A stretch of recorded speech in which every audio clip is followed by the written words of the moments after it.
knows about the grind. Yeah, the bubble grind. Now we have a guy that could probably get in there if you... It's game day. The Edmonton Oilers hit the road once again.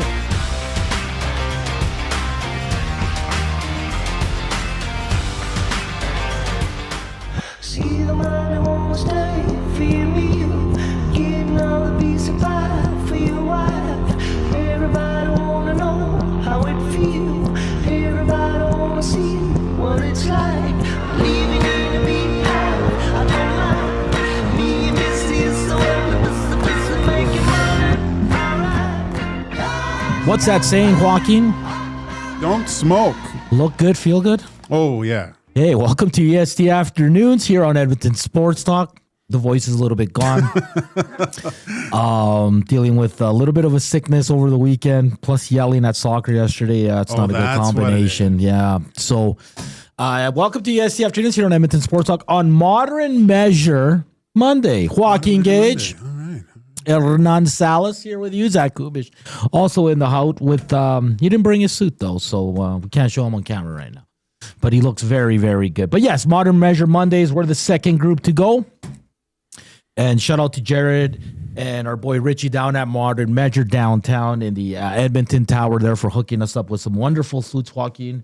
I went blue with a little bit of black and green. You went to brown. And how you feeling, man? What was the reaction like at your home when they saw you in this wicked suit? What are you doing? Is what my daughter said to me. Why are you wearing a suit? And I was trying to explain to her, I got to go to work. This is how you look when you go to work. And felt good to put on a suit. Yeah, it's been, since my... No, actually, at Christmas party, I put a suit on. Oh, did you? But it's not something that you wear often, right? So, Well, would you be a suit guy daily? yeah, sure. I was there for a while. Yeah. I mean, yeah. No, it was always a shirt and tie going into the office when I was with Canada Life there for a while. That's what the big guy liked. He liked that air of professionalism around the office. And it does, everyone looks good, you know, and like, I don't know. I feel really professional for this show. I know. It's almost... it's weird. We lack in professional. It's completely. We're keeping our amateur status for the Olympics. It feels a little different right now, right? But it's awesome. Got your name in there as well. EST Afternoons. Yeah. Got the EST Afternoons name in case I lose it and stuff. In case you lose it. You got skulls. Got skulls. Yeah. I got some skulls on here. We'll put those out on the socials, but that was a great experience. If you follow us on Instagram, you can see some of the showing up and getting fitted, going through our selections. Look, if you're ever looking for something, and not even then, I didn't know they did like the big parties with the wedding parties and get-togethers. Like they say that place is packed, 25, 30 people on the weekends because everyone's in there getting fitted and getting their stuff ready for their huge event. Yeah, it's a great place. You can also go have a beer there if you like. Yeah. Yeah. We've heard rumblings. One ASD member is always there for beers. Yeah. You might as well. If I lived right next door to it, I'd probably venture over there too. Why not? But it's great. It's absolutely fantastic, Joaquin. Danny's going to have some stuff up on socials as well. So big shout out to the Modern Measure boys. If you want to check them out, they do graduations, they do weddings. If you just need a suit for an event, if you got an office job and need a handful of suits, go see them. They're located at 101 104th Avenue in the Edmonton Tower, right there on the first floor. You can't miss it. They'll treat you great. They got so much selection, right, Joaquin? Oh gosh, like it was just to go through all the material you wanted, the lapels, the buttons, the accents, the special monogramming of the inside, like you said. We have EST Afternoons on the inside, the patterns on the inside. Man, it's pretty cool to have something. Not many times. What else can you have customizable? Like not too much, but I mean, you put this thing on and it's a glove too. But that's the thing. Like it's made for it's for you. Yeah. You know, back in the day, you're like, hey cousin, can I borrow your suit jacket? And we'd all wear it. And sometimes it was bigger on you, sometimes it was a little tight. Like this is made especially for you, and I absolutely love it. I was telling you last time, pants are a little lighter because I got my suit for my cousin's wedding through there, and so it's the same measurements pretty much. And then my pants are a little loose, so good on Hernan for losing a few pounds. Hey, good job, buddy. A few lbs, buddy. A few lbs. So we're feeling fresh. We're feeling. Must be because you run. We are feeling cute. Might delete later. Is that what the kids say? Yeah. On the good old IG post as a caption, yeah. I wouldn't delete that though. You guys look sharp. Well, in the nasty chat, Lonnie and Stoney says I got to queue up some Sharp Dressed Man by ZZ Top. Oh, would have been a good one too. Yeah. Or Rough Boy. So Jay and Reed went first at the start of the month. They look great. Jay went with the classic all black. Our buddy Reed went with a burgundy one, which he's worn to some Oiler games, and nothing but compliments. And That's a sharp one. Pattern detail on ours, and I'm intrigued to see the rest of the boys. Yeah. What Matty gets, what Dusty drums up. I'm most intrigued for Lieutenant Eric. Ooh, yeah. Yeah. What's he gonna get? I see Eric like full Joker. Oh yeah. Very classy. Maybe a little. What? I don't know what colors. I've had one brown suit before. It feels good. Feels really good. I love it. That's great. Hey, don't forget to hit us up on the Nasty Chat. Slam that thumbs up for us. Hit us up 780-218-9999. That is the afternoon inbox, and it's always presented by the River Cree Resort and Casino. Check out their happy hour. It's $5.25 drinks, all beers, select premium well highballs, and select premium wine served at Tap 25, Center Bar, Onyx, and the casino floor. It's available Sunday to Thursday from 9 a.m. to 7 p.m. Joaquin, I don't even know where to begin for the sports weekend, but how will we begin with the team that we cover, team that we talk about 80% of the time on the show? They're back, baby. Hey, they were due. The Edmonton Oilers. I thought another good game. I think this is their best 3-game stretch of the season. Even at 3-2, I know people started, same old Oilers, letting them come back, but the other team's good too. The other team's trying. That tip was amazing. Yeah. By who tipped that again? That was Seneca. That was unreal. To battle with Nurse, right? Yeah. So Nurse is engaging, trying to hold the front of the net. Seneca's a big dude. Yeah. And Seneca has to reach way out to tip that and have it come back the other way. It's like the crane technique from the Karate Kid. There's no defense against something like that, right? And the second goal, great play by Carlson, kind of off the back. They go back behind the back pass, have everyone going the other way. Like 2 really, really highly skilled goals to have to get the puck past Connor Ingram that night. Like they had to do something special to do that. So I don't see how you can say, old Oilers again. That was just high execution by a really good team of the Anaheim Ducks. Yeah. That's how I look at it, man. And what happens in the end? They shut things down. Ingram's great. And Connor makes a good play to Hyman to seal the deal. That was, again, these, like you said, these 3 games here, this 3-game winning streak is the most mature playoff-esque types of games that we've seen from the Edmonton Oilers. So, and good teams that are playing against. All arrows point ahead for this team right now. That can they get 4 tomorrow night? Yeah, that's the thing. Like you said, I thought Ingram was sharp. The power play struggling without Draisaitl. I didn't think he'd struggle this much, but 0 for 3. But as long as you're not losing momentum off it, as long as it's not a killer, like they were still getting some looks, right? So I don't. Yeah, of course you want your power play to score, but the Ducks didn't have a power play goal either in that game, right? So specialty teams penalty kills were good. That it's kind of a wash there. But I don't know. It seemed like it's still there. I know I saw some people in the nasty chat and in the chat after the game, and people saying that, this power play, they got to get this going. Chill a little bit with the power play, because it's not a momentum killer. They're still gaining the few shifts after the power play, even though they don't score. They're still carrying that momentum. The other team isn't getting a lot off the kills themselves. So, yeah, and good on the PK. Zach Hyman, over 30 goals, unreal what he's doing. Kudos to him. Savoy keeps scoring. Rosovic's getting hot once again. He's that kind of player. He gets hot, goes cold for a bit. So good on the Edmonton Oilers. Seattle up next, then Vegas. And then who's on? Then Chicago, then Vegas. So 3 games this week. Listen, I think the Oilers are in a good spot here. If we look at the standings, yeah, they're 3 points back of the Ducks. They do have one more game played, but they're right there. In Nashville, LA, and Seattle keep pushing. Winnipeg as well. They might, right? Winnipeg's only what? 3 points, which is unbelievable, Joaquin.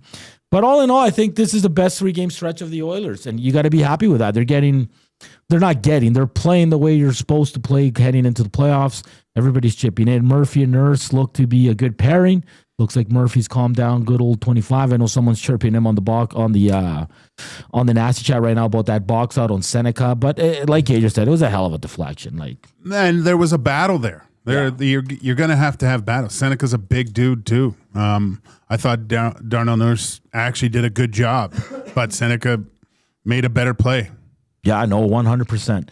So how you feeling, Nasties? I mean, it's been a whirlwind, that's for sure. If I would have told you on March 30th, I was sitting here saying Connor Ingram's your number one, most of you probably would have thought I was crazy, but it's unbelievable. And again, the numbers don't look that great, but he's making the big saves when it counts. He's keeping his team in it. He's not letting in weak goals. I think that's what's important. And then good news today from practice, Trent Frederick practiced again. Yep. Or not again. He returned to the ice, so we'll see. And so did Colton Doc. Yeah, and Frederick was rotating on the 4th line, so we'll see if both those guys are good to go. There's going to be some decisions to make, Joaquin. Because Szymanski, you're seeing him kill penalties now, so the trust is growing for Szymanski. Well, I know it's not popular, but I don't want to see Connor McDavid on the PK anymore. You have enough, guys. You should have enough to get this done.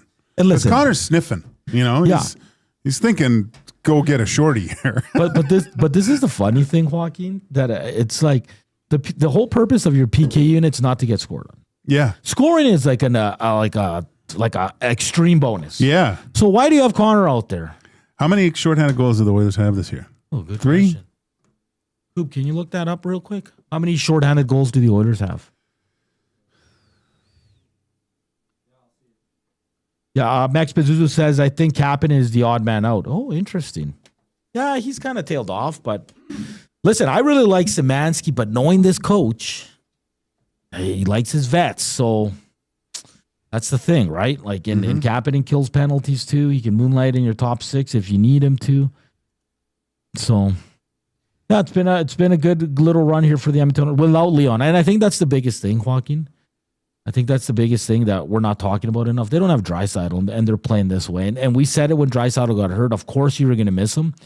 But at the same time, it's a blessing in disguise because it makes the team play another way. It makes them play more defensive, not cheat so much. They're still getting caught. They're still giving up some great A's, sure. It's not perfect. It will never be perfect, but you want to get as close as you can. And I think right now they're not doing too bad at that. Yeah, no, they're...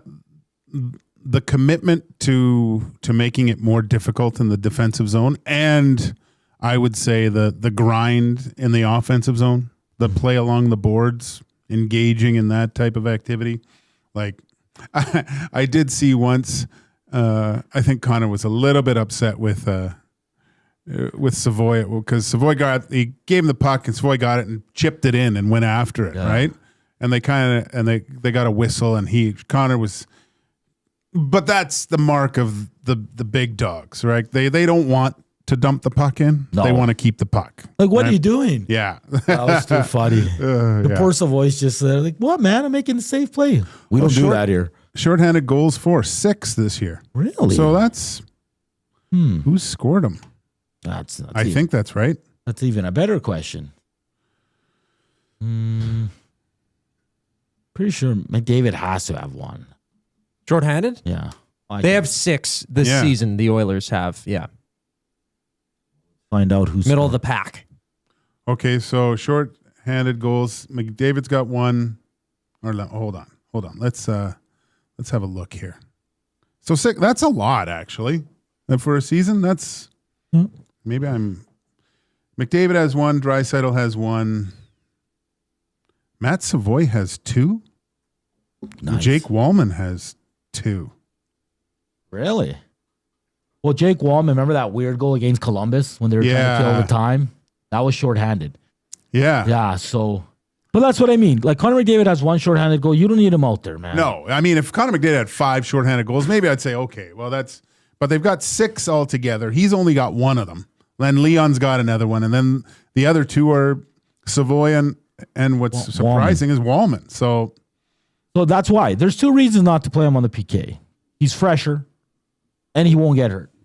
No, you can get hurt 5-on-5. I understand that, but it's even more pause, right? Well, especially when you look at the allotted ice time this year, because Connor's leading forwards mostly every game. Yeah. But if you take him off the power play or the penalty kill, right, you're probably lowering his minutes so it's completely even. Those are what, probably a minute and a half PK time, depending on how many penalties they have to kill. But yeah, I just think they're better suited to have him ready to go after the penalty, come back with Connor and Leon, and hopefully you have some juice from the kill and go from there. Yeah, no, for sure. Back at it tomorrow against the Kraken down here at Rogers Place. Let's tee up the show. Up next, we're going to talk some Torts. Is it the right move by the Vegas Golden Knights? And stop with the Oilers should have got Torts. Stop it with that. 140 Guy Flaming will join us to talk Oil Kings. They split this weekend. Joaquin 1-1. They got a big overtime win. They needed that one yesterday.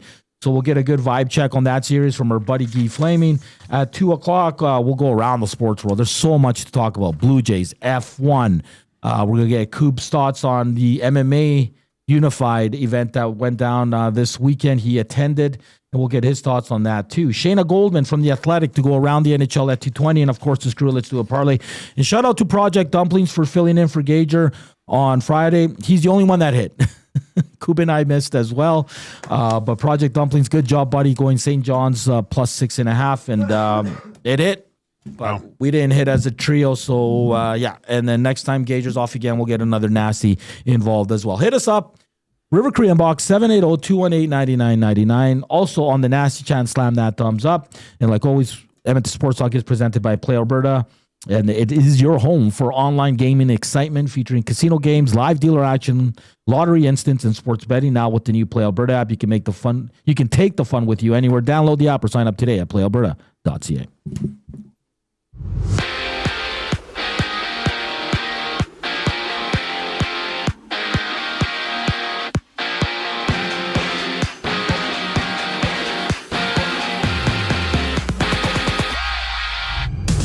Trent Frederick, Colton Dock returned to Oilers practice. Dock skating for the first time since suffering an injury March 10th. Edmonton plays host to Seattle. Some more on a total of 5 games in the NHL tonight. Canucks Golden Knights duel. Vegas 3 points behind the Oilers for second in the Pacific Division and 6 points back of Anaheim, who lead in the Pacific. Ducks with a game in hand on both Edmonton and Vegas. Anaheim battling Toronto. Out east tonight, Radko Gudas expected to play for the Ducks. Both games get going at 8 o'clock.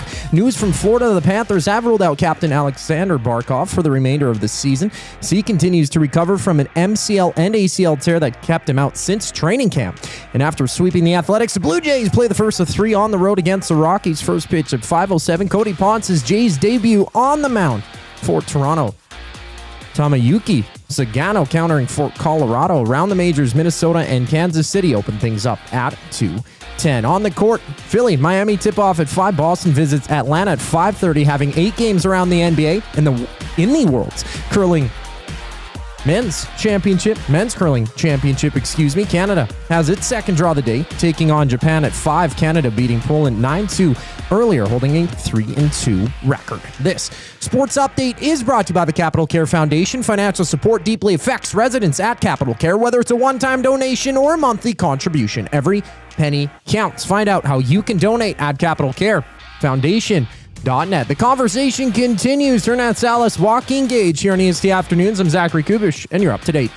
Nielsen Show with Lieutenant Eric. Bruce Boudreau. Trying to think of an analogy here, but it's like walking along with your wife and really talking to somebody and say, well, that other wife is so beautiful. And your wife is sitting there going, what about me? What about me? It was like a real shot against his own coach. And I was sad to see that because, I mean, Draisaitl basically said it a couple weeks ago, and I'm going, what are we doing here? That's supposed to be in-house stuff. The Nielsen Show with Lieutenant Eric. Weekday mornings, 6 to 9. Only on Edmonton Sports Talk. Your clear choice for Edmonton sports.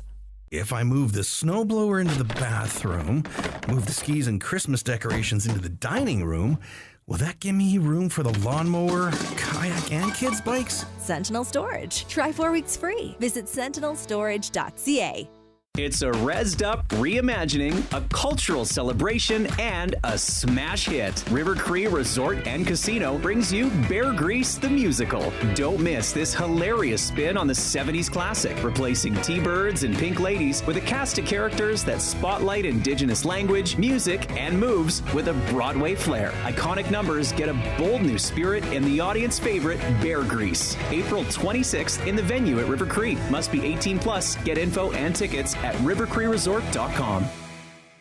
Goodwill is one shopper, finding something I never knew I needed. A jacket, a deal, one donor, letting go of something so someone else can move forward. One program participant, learning, trying, building skills, building confidence, building a future.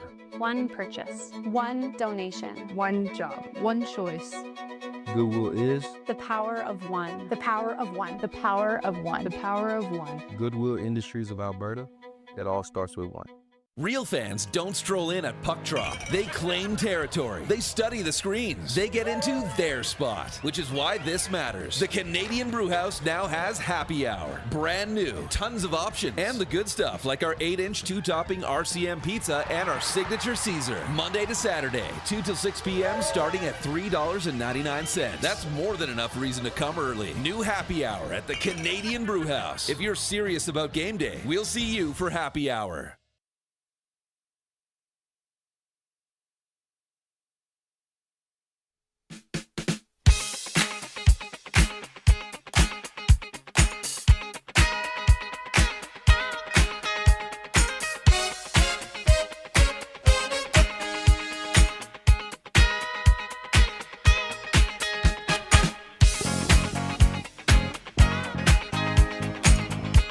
Yeah, baby.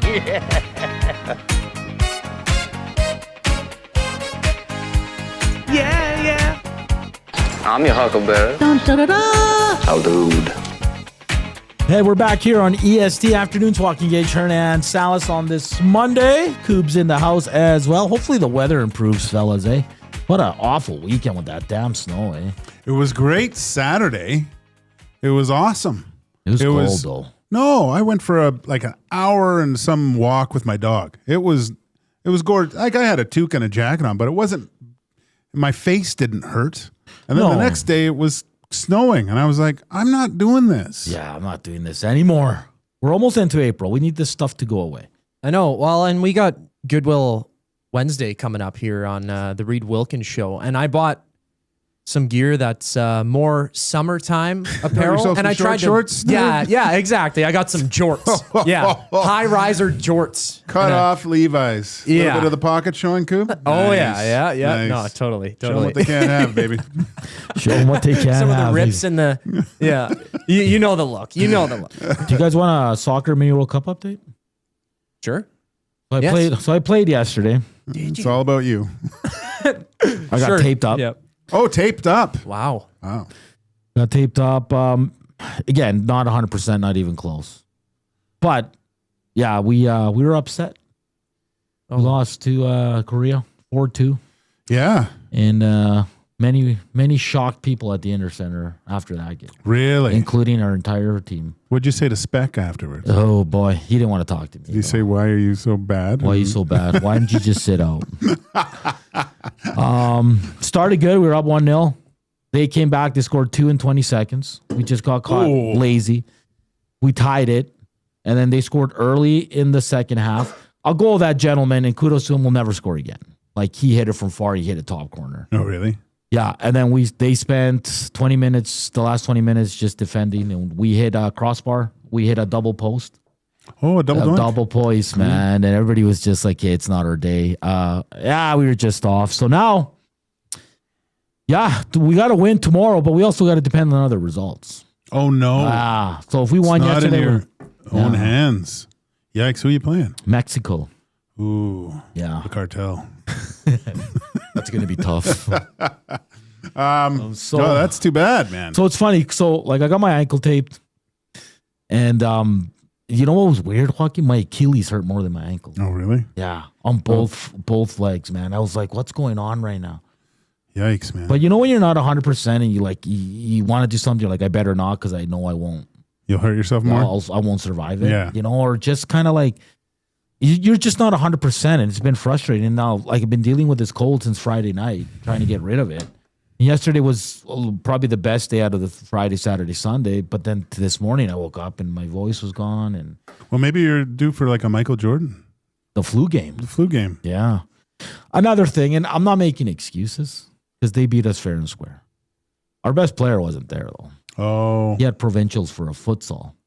For a what? Futsal. Oh, the Miami thing? Throwing that thing? No, it's the indoor soccer, right? It's like indoor soccer. Oh, is it's it? Like really for really skilled players. Oh, is it? Yeah, Very he was playing for the tight, gold yeah. medal game, and they went to extra time. Oh. So They win? They won. Oh, okay. So you'll get him back at least? We'll get him right? back, so yeah. People are asking, was it North or South Korea? It's just Korea. Oh, okay. Yeah. Kim Jong-un wasn't at the game? The Republic of Korea, probably, right? They had some good players, some good imports. So kudos to them. So we'll see what happens tomorrow. Cool, but we might as well get an update from you. You went to the River Cree Resort Unified MMA U68. How was the event on Friday night? Oh my gosh, it was phenomenal, man. The vibes in there were electric. The crowd was in it the entire time, and it was nice and close. Like, that's the perfect setting you'd want to watch a mixed martial arts event in. You don't want to be too far back. Like, you go to these big events. The UFC has been here, and I did go to that event. You're far out from the cage, but you're close enough where you could hear a punch in any single seat. There was certain premium seating I kind of wish I got, where you get dinner, you have servers that come by, waiters, they'll get you a drink. You don't even have to get up. Nice. Unless you need to go to the bathroom or something, buy some merch. But they put on a great show. Production quality was awesome. Usually you could watch it on UFC Fight Pass and stuff, but it doesn't do it justice. You got to see it in person. There was some big upsets. Canadians lost in the 3 championship bouts that they had. They had 3 belts on the line. All of them were vacant. Jake Craig, an Edmontonian, put a blemish on his record for the first time. He was 4-0 entering his fight, but lost in the light heavyweight bout to seal the deal. There was some great showings, though, all over. There was a Ukrainian fighter who fought. Her name's Marta Pankif. So she spoke Ukrainian and everything. She was waving the flag around, and her entire crew was in front of us where me and my buddies sat. So we're like, hey, we got to cheer for her. We don't want any bad blood in case something happens. And she put on an absolute clinic and absolutely demolished her opponent. It was a doctor's stoppage. Like, her nose was turned sideways. She did her dirty. So, I mean, I wouldn't say dirty, but that's how it goes in those fights. And people were putting their hearts on the line. Some of the amateur bouts prior to the professional ones were the better fights, I must say, because when something's on the line in that sense, you don't want to push too hard. But the guys who are looking to make a name for themselves really put their hearts on the line, bodies in place too. A highlight reel KO kick as well. People were going mad. Like, I was jumping from my seat. It was an unbelievable event. I would definitely do it again. I'd get the premium seating the next time around, but how many dudes were wearing True Religion and Affliction? I was just going to say that. Probably, hats, yeah. and 70% of people. Really? How many scraps after? Because, you know, after a few beers, you think you can scrap, right? Yeah. Chandelier jeans. Let me get in the ring. Let me get in the cage. I'll take on you, buddy. There wasn't too many. I hate that I wanted one of those Affliction shirts. I thought they were nice, man. Yeah. Yeah. Can you get them still? Or? Oh, yeah. That's a big thrift You would thing. want one? Yeah. That's the old school You kinda. would want one? Sure, why not? Wear around the house. Not wearing it outside the house. No. No, come on, you have to. It's part of the fit. Get the True Religion jeans on and everything. But no, there was Tyner Bozer, some of his, I guess, students were fighting. So he was in the corner. For those who don't know, Tanner Bozer, he's a UFC fighter from Bonnyville, Alberta.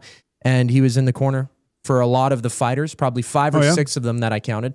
He's very noticeable. He's got a mullet and he stands like 6'2". He's got a fight on the way in the UFC as well. But some guys from Kingdom MMA, who's a South Side Edmonton gym that teaches people how to fight. It's a fighter's gym, I guess. Some gyms you go there to learn as a hobby. These guys train to actually fight.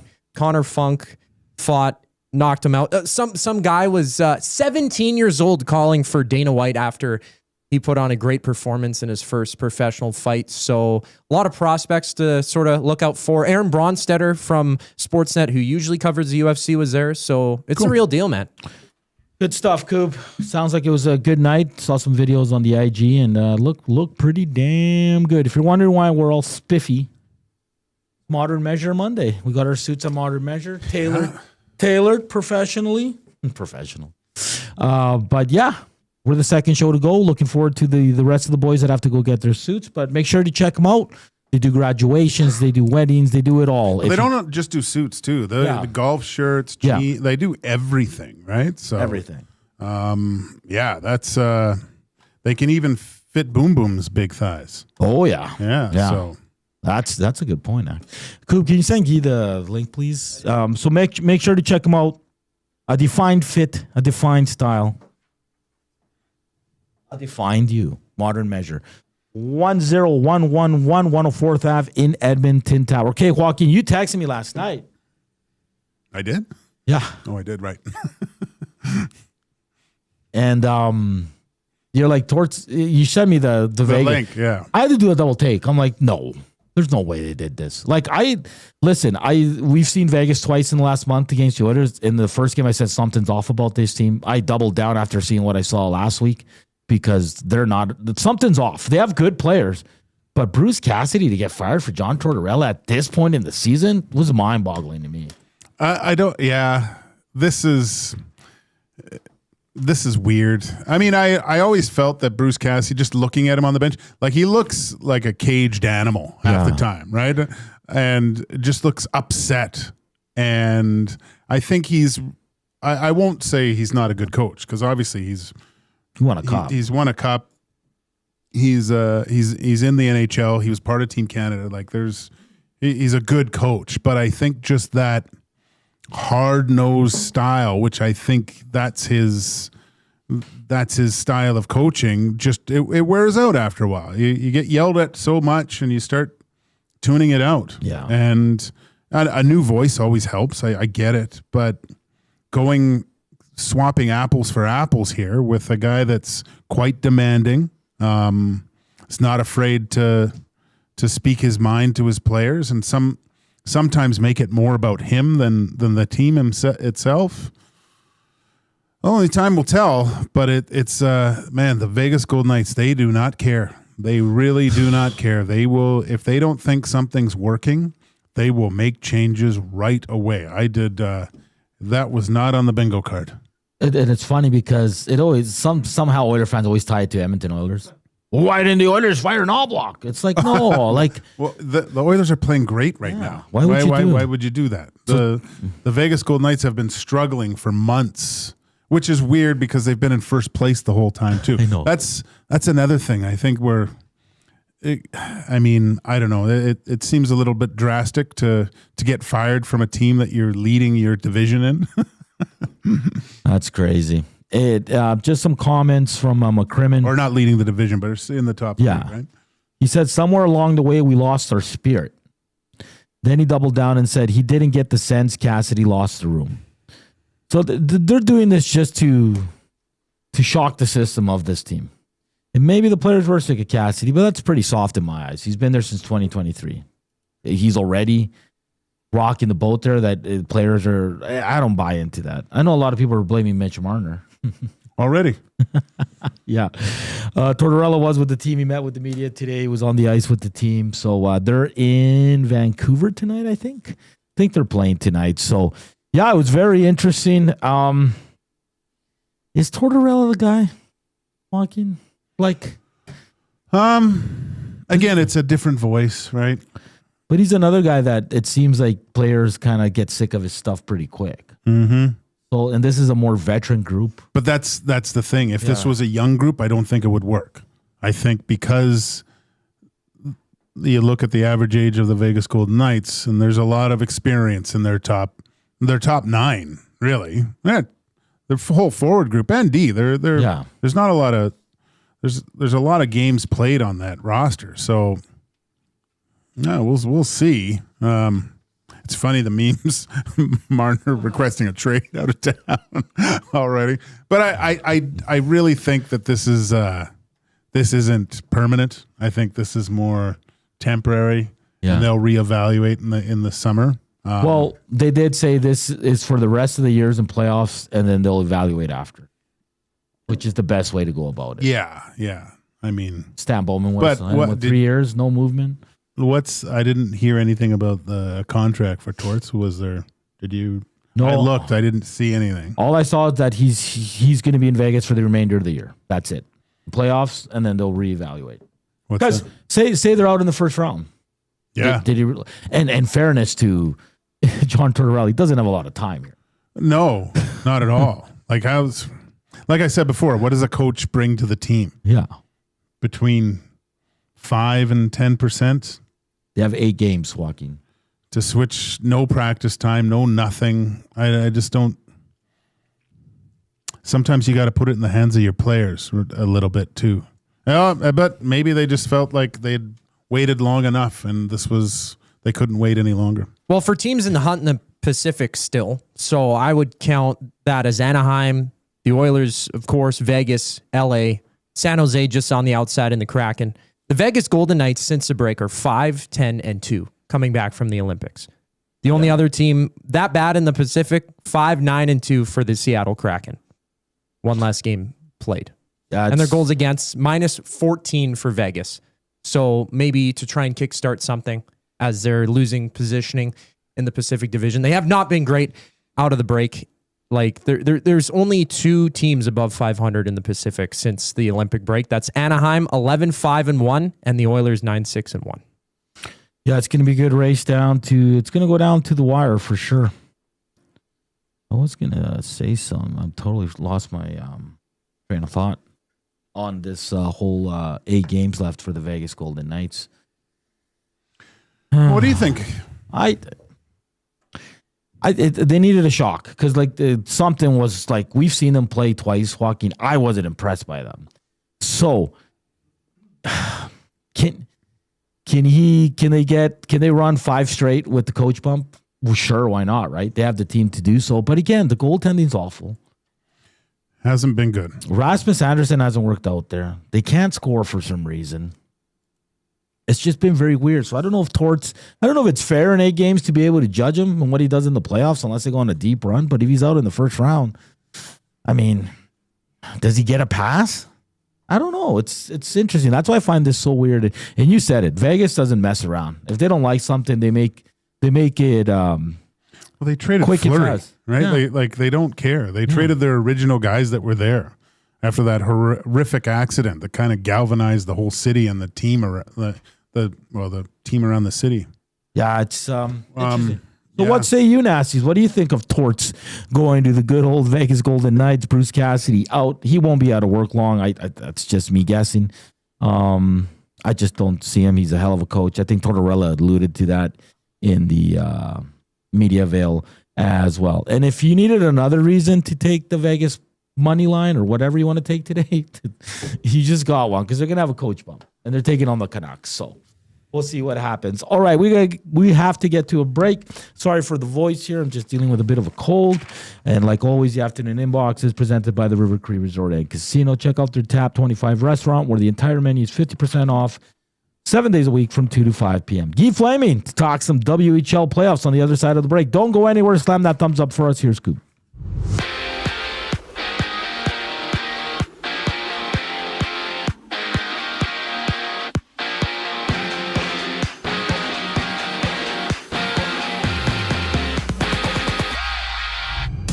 Trent Frederick and Colton Dock return to Oilers practice today. Dock skating for the first time since suffering an injury March 10th. Frederick his first skate since going down March 19th. And a total of 5 games in the NHL tonight. Canucks, Golden Knights duel. Vegas 3 points behind the Oilers for second in the Pacific and 6 points back of Anaheim, who lead the division. Ducks with a game in hand on both Edmonton and Vegas.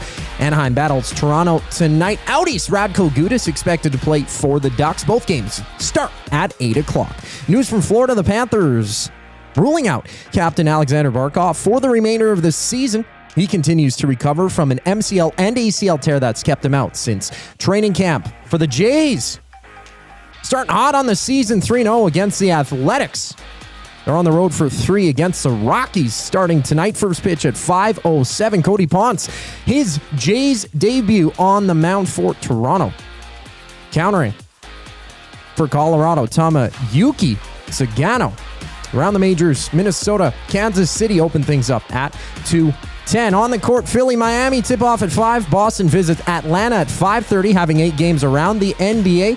And over to the World Men's Curling Championship. Canada has its second draw of the day, taking on Japan at 5. Canada beating Poland 9-2 earlier today, holding a 3-2 record after the win. Deflaming up next here on EST Afternoons. I'm Zachary Kubish, keeping you up to date.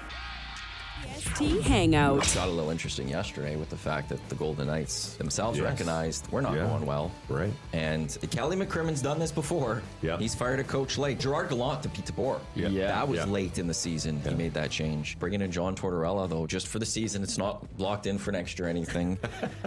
The EST Hangout, presented by Sentinel Storage. Weekday mornings 9 to 11, only on Edmonton Sports Talk. Your clear choice for Edmonton sports.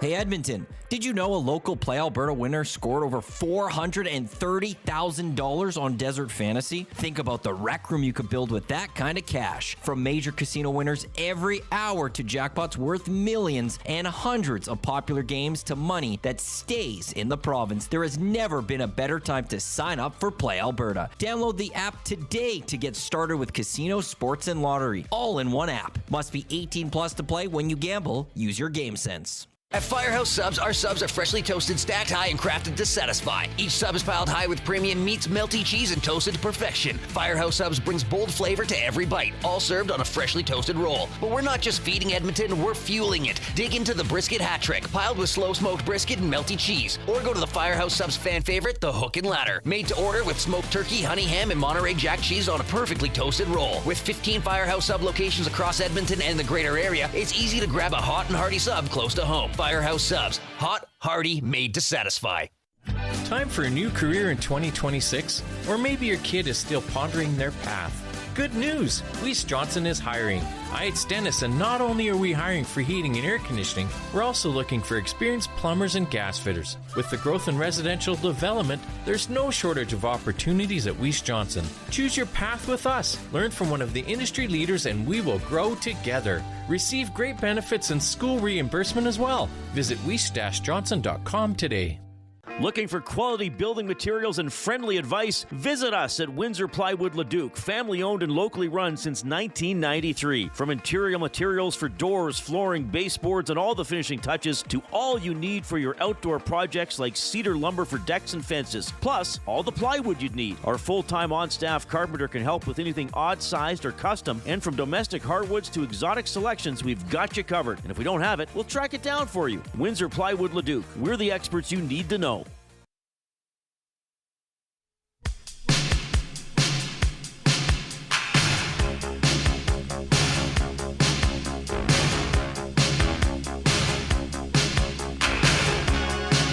Help is on the way.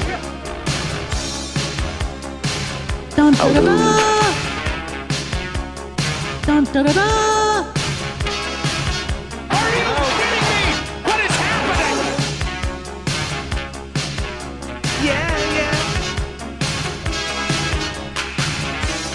We're back here on EST Afternoons on Edmonton Sports Talk. Joaquin, Gage, Hernan, Salas, Kubish with you. Reminder at 3 o'clock, it is the Reed Wilkins Show with Reed and Jay back from his little vacation.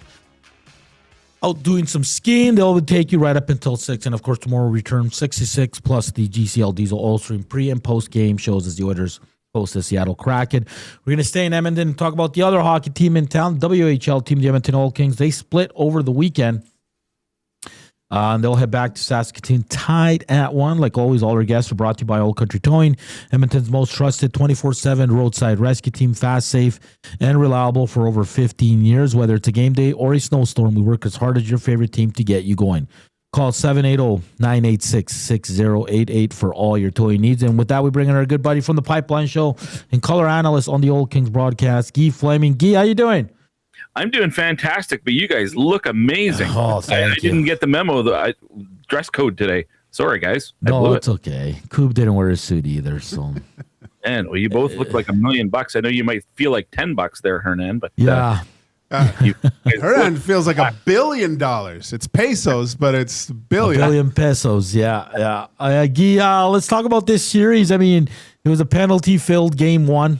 By all accounts, I was looking at, I think I counted 25 for the Old Kings. I think the Blades had more. And then yesterday afternoon, they blow a 2-goal lead late in the last 4 minutes. And were able to score in overtime. And on the strength of a good day on the power play. But what have you made of the first 2 games so far?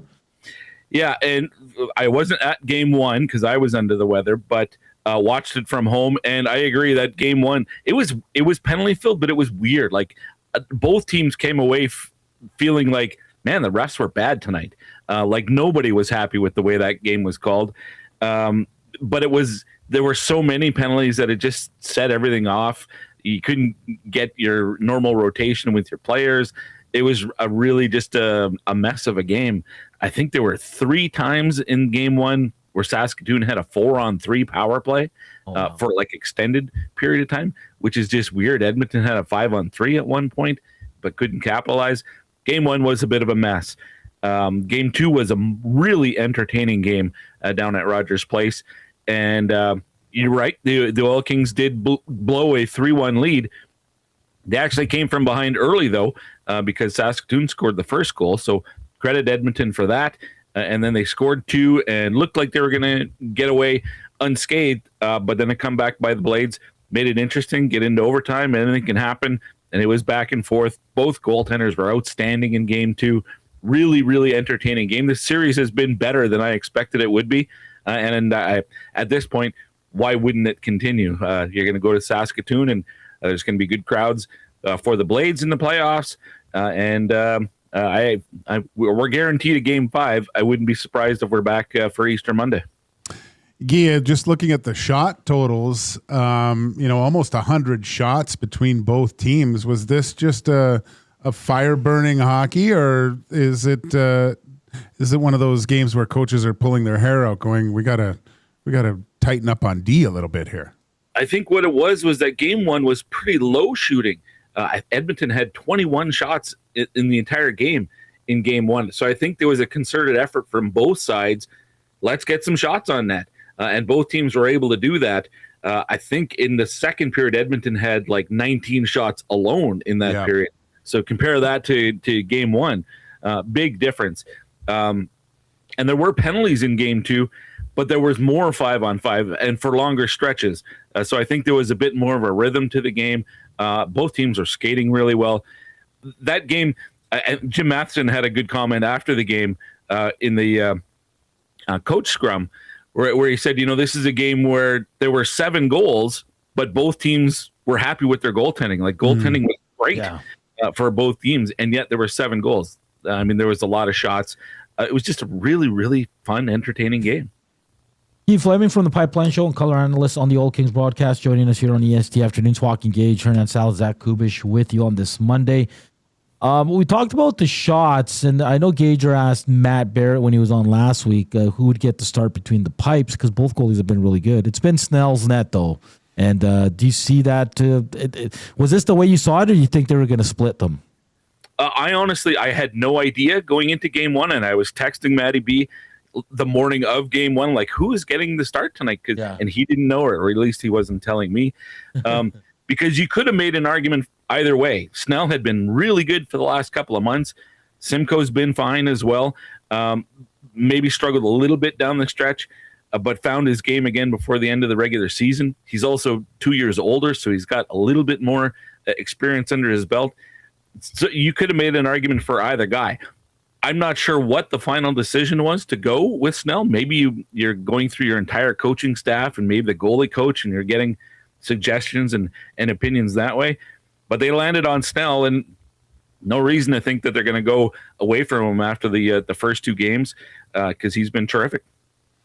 Miroslav Holinka has a 3-point night, goal, 2 assists. Tell us about his game, Guy, and is he kind of carrying this Kings team, especially on the power play, it seems like?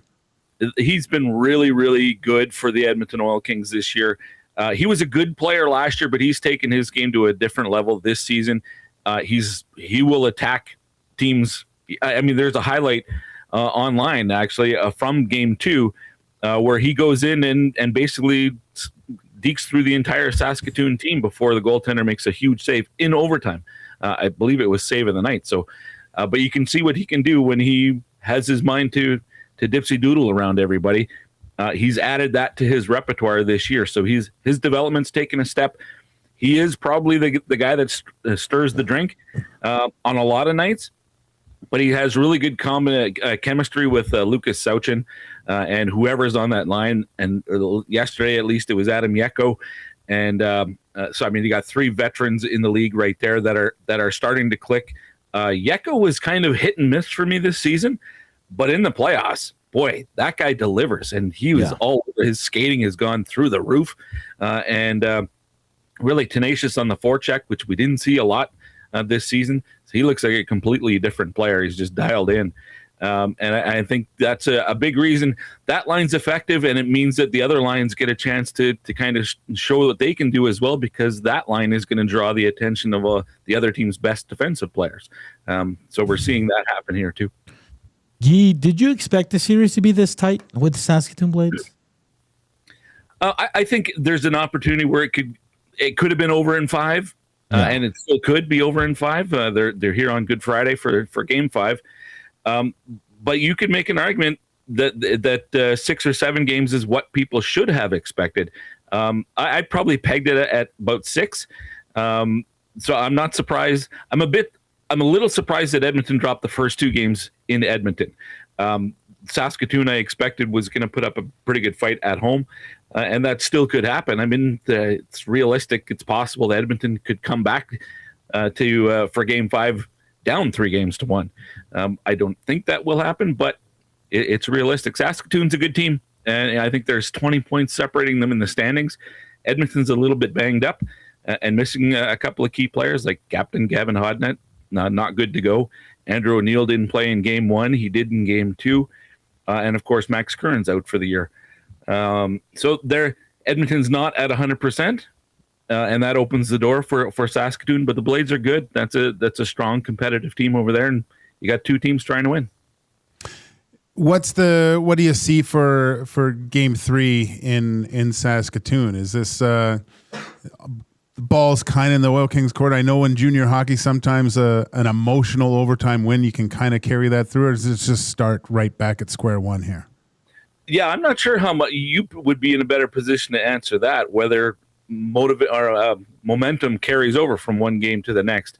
I always thought it did, and then I kind of maybe my opinion has changed on that, because I've seen teams who have given up a bad game bounce right back and are able to win the next one. I go back to 2014 with the Oil Kings against the Portland Winterhawks.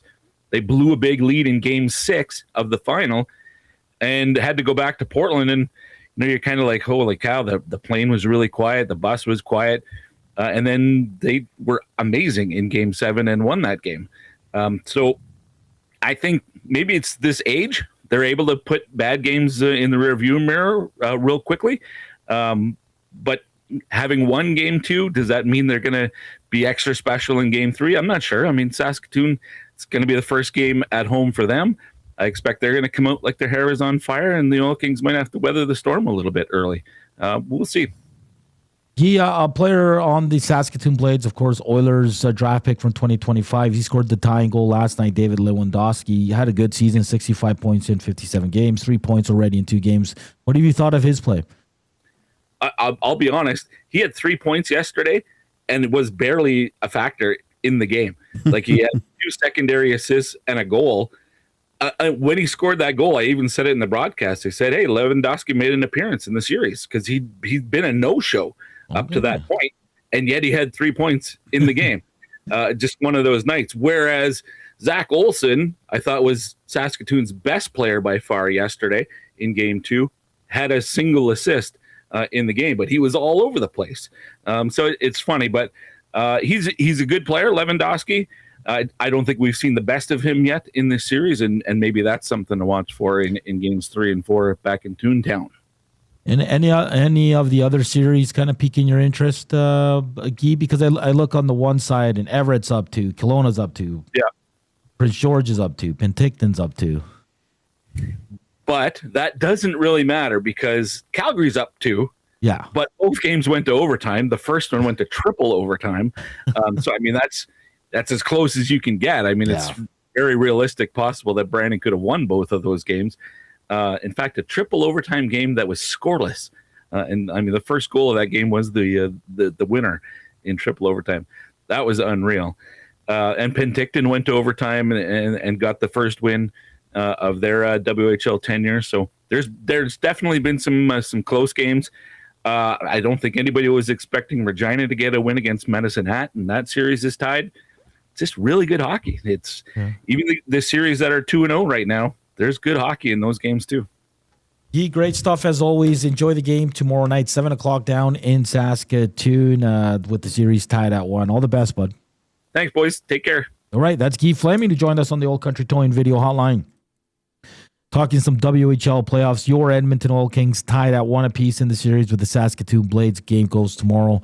And, of course, you can watch the game. You can hear the game. Just go to their website to figure everything out there. And Guy probably won't be going on the road, but you'll be watching online like the rest of Edmonton. So you can still hear him. Like always, we're coming to you from the William Huff Studios. Since 1952, William Huff has provided industry-leading advertising solutions for thousands of valued clients. Their unparalleled customer service combined with decades of industry expertise and a desire to make every job the very best it can be is what they call the William Huff Advantage. Visit their website at williamhuff.com or give them a shout, 780-454-4536. On the other side of the break, Blue Jays, F1. How about that Duke Yukon game? Holy cannoli. And, of course, Shayna Goldman from The Athletic to go around the NHL and the Screw. Let's do a parlay. Don't go anywhere. Slam that thumbs up for us. We're back after a break. The Reed Wilkins Show with Jay Milne. Luke Gazdick from Sportsnet checking in. 72 hours in Iqaluit, Nunavut. The only down part, I'd say, was my play in the alumni game. I probably had 3 of the worst giveaways I've ever had in my career. I was playing defense, first of all. I don't play defense. I'm taking line rushes from Joe Thornton. I am never coming on this show and criticizing a defenseman in the National Hockey League ever again. The Reed Wilkins Show with Jay Milne, weekday afternoon, 3 to 6, only on Edmonton Sports Talk. Your clear choice for Edmonton sports. Looking for flooring? Paramount Flooring has it all. Sales, service, and expert installation with options for every style and budget. Open 7 days a week. We've got you covered. Quick delivery and in-stock deals. Plus, EST listeners get 10% off. Visit ParamountFlooring.ca today. You've heard the name, but what does it mean?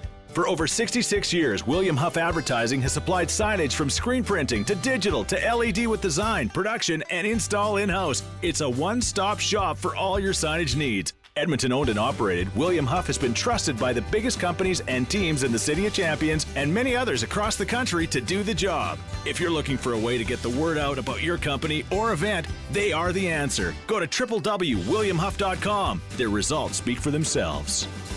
It's a rezzed up reimagining, a cultural celebration, and a smash hit. River Cree Resort and Casino brings you Bear Grease the Musical. Don't miss this hilarious spin on the 70s classic, replacing T-Birds and Pink Ladies with a cast of characters that spotlight Indigenous language, music, and moves with a Broadway flair. Iconic numbers get a bold new spirit in the audience favorite, Bear Grease. April 26th in the venue at River Cree. Must be 18 plus. Get info and tickets at rivercreeresort.com.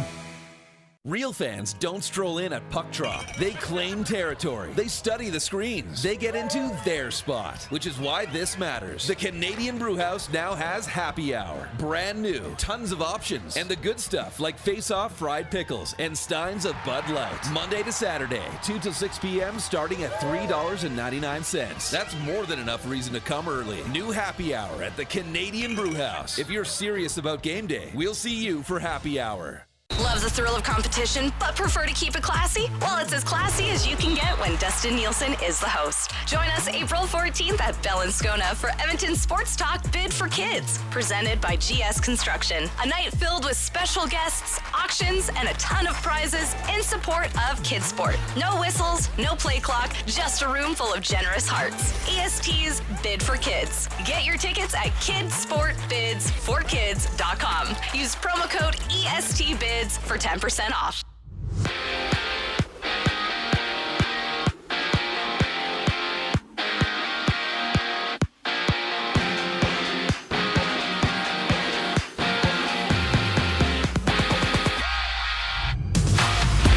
Trent Frederick, Colton Dock return to Oilers practice. Frederick, his first time skating since going down March 19th. Dock, his first skate since suffering an injury March 10th. Today's slate, 5 games in the NHL. Canucks Golden Knights drop the puck. Vegas 3 points behind the Oilers for second in the Pacific and 6 points back of Anaheim, who lead the division. Ducks with a game in hand on both Edmonton and Vegas, with Anaheim battling Toronto out east tonight. Radko Gudas expected to play. Both games start at 8 o'clock. News from Florida. The Panthers ruling out captain Alexander Barkov for the remainder of the season as he continues to recover from an MCL and ACL tear. And off to a hot start. The Blue Jays open a 3-game series against the Rockies. First pitch, 5:07. Cody Ponce, his Jays debut on the mound, while Tamayuki Sagano counters for Colorado. On the court, Pistons Thunder clash at 7:30, having 8 games around the association, and over to the World Men's Curling Championship. Canada has its second draw of the day, taking on Japan at 5. Canada beating Poland 9-2 earlier today. I'm Zachary Kubish. That was your sports update. Hour 2 of EST Afternoon starts right now.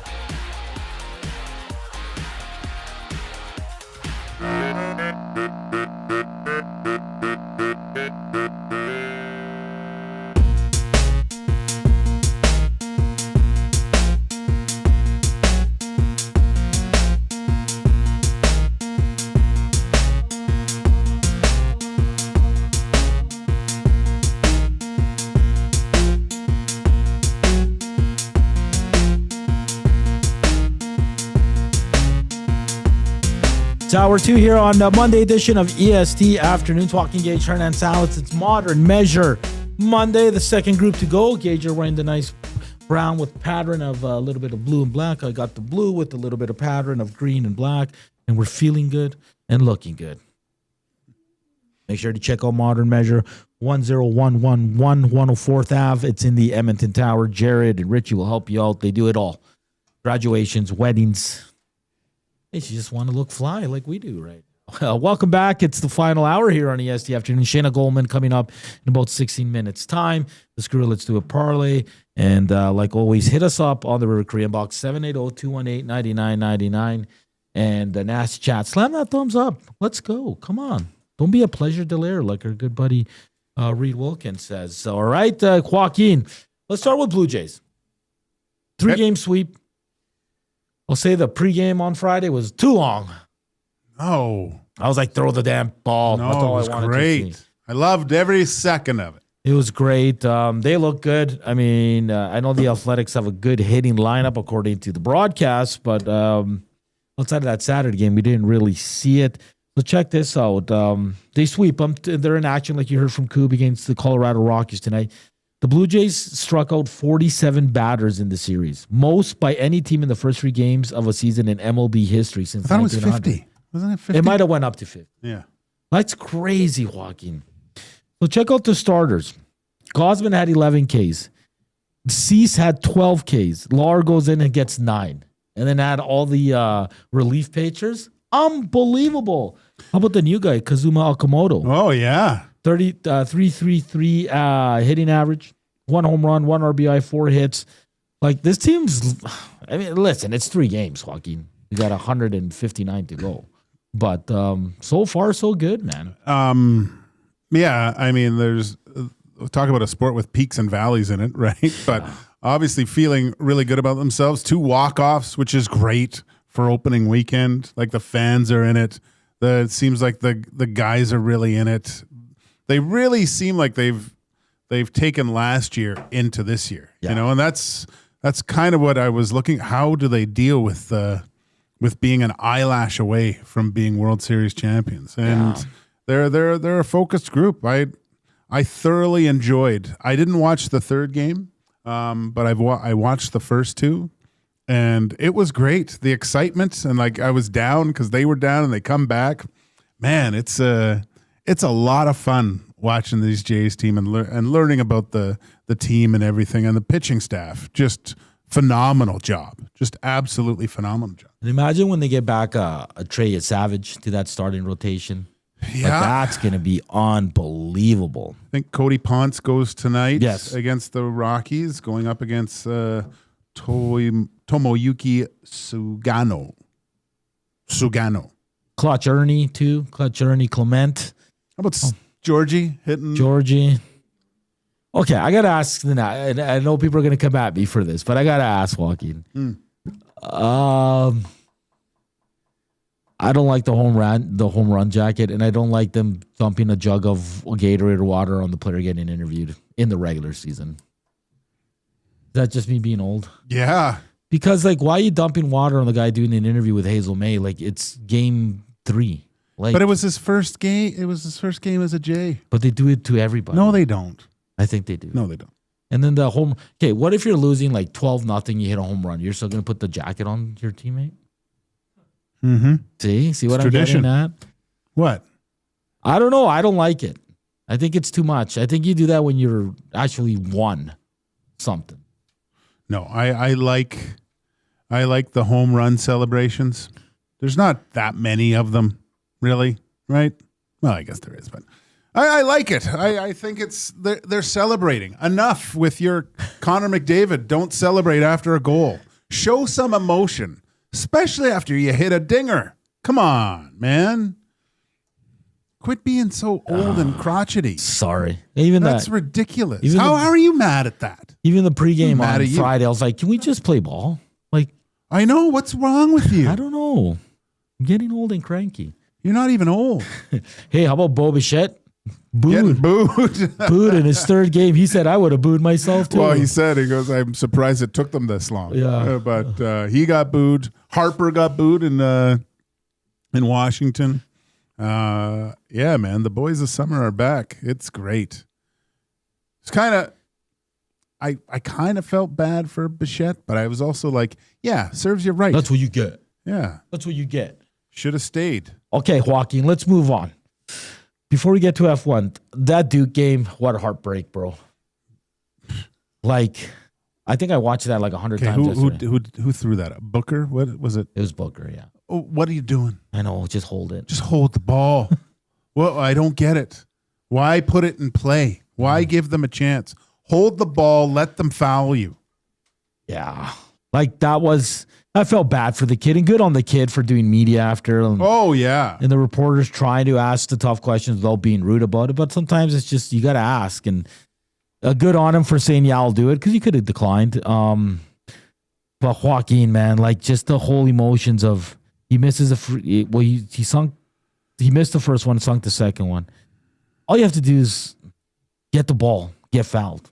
Hold the damn ball. You saw Grant Hill there with the older gentleman. I can't remember his name, escapes me. They were so shocked. He goes, all he had to do was hold it. Yeah. Because even Jay and I were talking, it's like he had to come across court, but it's 10-second rule. There was 10 seconds left when they inbounded. Hold the ball. Hold the ball. Just like the Game of Thrones. Yeah, it was Fordor's brother. Hold the ball. Yeah. You never watched it. It was unreal call. I like the Duke call, though, because then the shot goes in, and he's like, it goes in. Oh, he goes, hey, that guy ran on the court. That's a technical. Like, get out of here. Yeah. But, man, that's heartbreak for Duke, man. And I saw a lot of reaction videos of Yukon fans. Oh. Because at that moment, you're like, it's over. It's over. We're going to foul them. Yeah.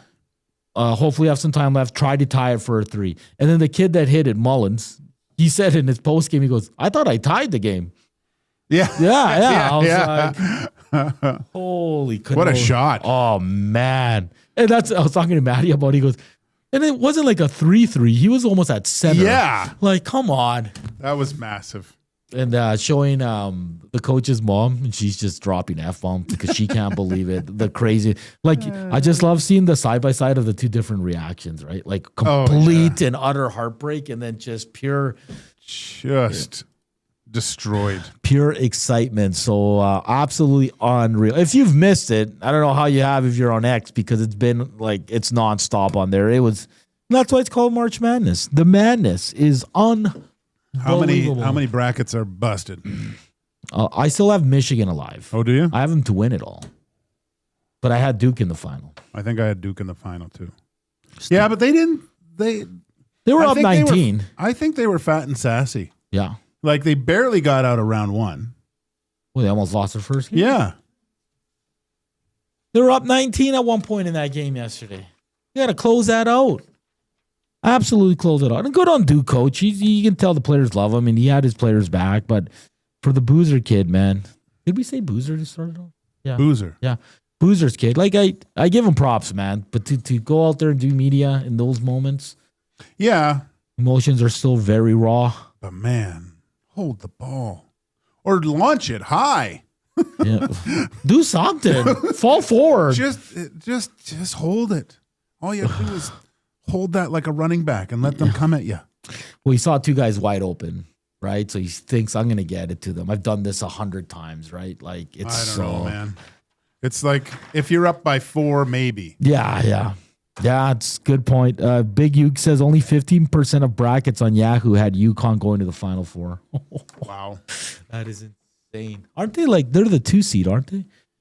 So the Final Four is set. It will be Yukon versus Illinois and then Michigan, Arizona. So continue to watch because the madness never stops there. Okay, I know you're dying to get to it, my friend. Kimi Antonelli wins the Japanese Grand Prix. He was on pole. Was he on pole? Yeah. He was on pole again. Piastri P3, Leclerc Piastri P2, Leclerc P3, George Russell P4. What'd you think of the race? I was entertained. I know the purists of the sport hate it.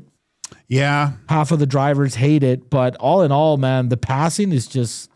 I mean, the start was ridiculous. Yeah. Both Mercedes get left in the dust, right? And McLaren's and Ferraris pull ahead.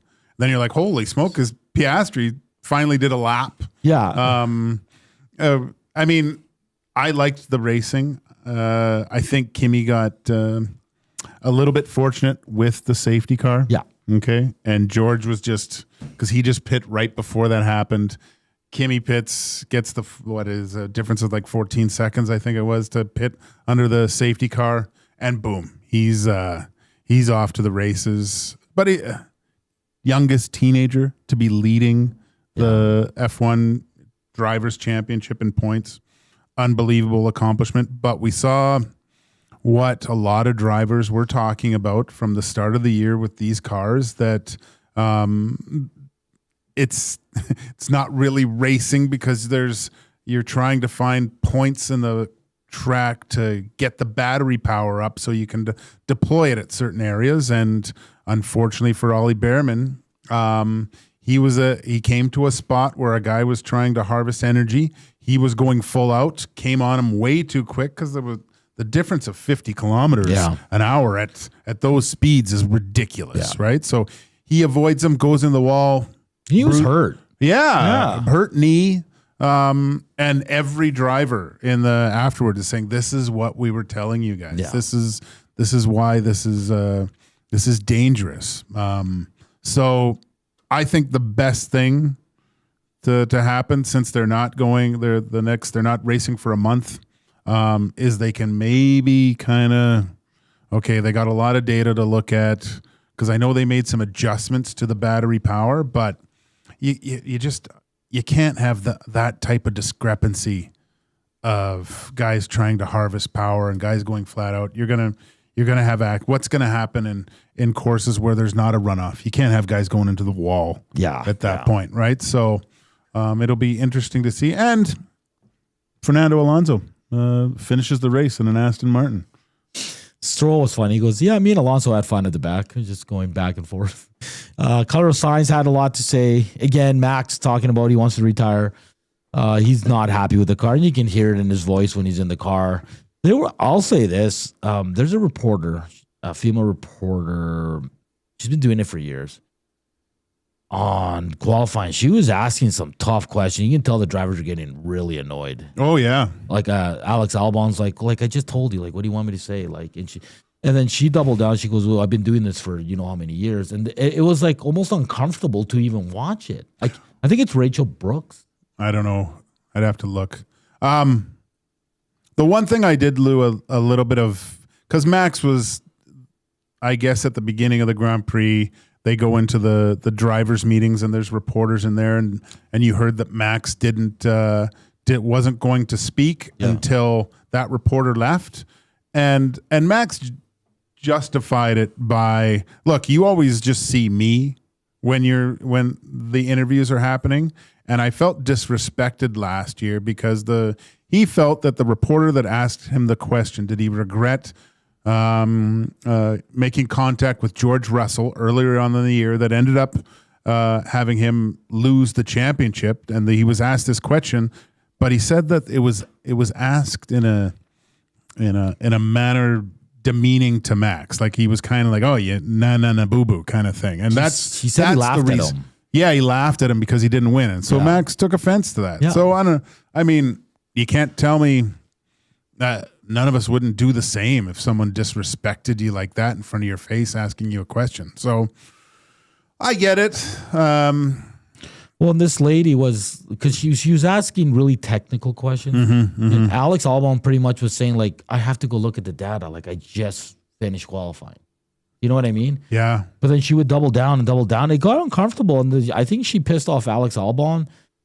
And I think Verstappen was the other one after qualifying, because he was out in the first round, second round.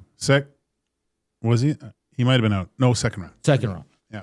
Well, Carlos is saying, like, why do we even have qualifying? You know, I'm losing.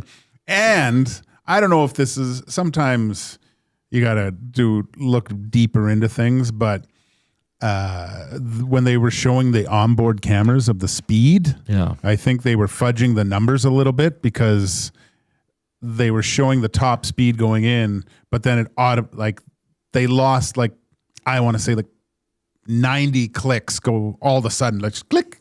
So they weren't showing them slow down, so you would see how slow they were going on the straight, just because I know that a lot of people have canceled their F1 memberships this year, and part of the reason why is this battery harvesting stuff. So. Well, there's people complaining about, like, F1 came out and said we didn't have Antonelli's on board. Something went wrong, and no one's believing. Yeah, now. Good for Kimi Antonelli, man. He takes over the lead in the driver's standing, but he's also sets the record for the youngest driver to ever lead the world championship and the first ever teenager to do so. Like, this kid is unreal, man. Good for him. Yeah, and good job by Toto. You know, he said he'll never let a Max Verstappen slip through his fingers again. I'm really interested in the relationship now with George and Kimi. Yeah. You know, because last year George was saying, do they really want me, or am I going to sign again? Kimi's kind of the golden boy here. He's won 2 races. George is a little bit behind. Yeah. You could hear it on the onboard. I went to his helmet cam a few times. He was pissed that everything didn't work out the way he wanted to. But I'm keeping my membership. I love it. I can't not. Yeah. So I'm a psychopath, but I love I love the personalities. I think we're going to see some growing pains here, but who knows? Yeah, and we'll see. It's 5 weeks off now due to the canceled races in April. All right, the afternoon inbox is presented by the River Cree Resort and Casino. Check out their Tab 25 restaurant, where the prime rib special is just $21.99, 7 days a week from 11:30 a.m. to 11 p.m. Keep slamming that thumbs up for us. Hit us up on the inbox and the nasty chat as well. Shayna Goldman on the other side of the break from The Athletic to go around the NHL. So don't go anywhere. We're back after a Coop Sports Update in a few breaks.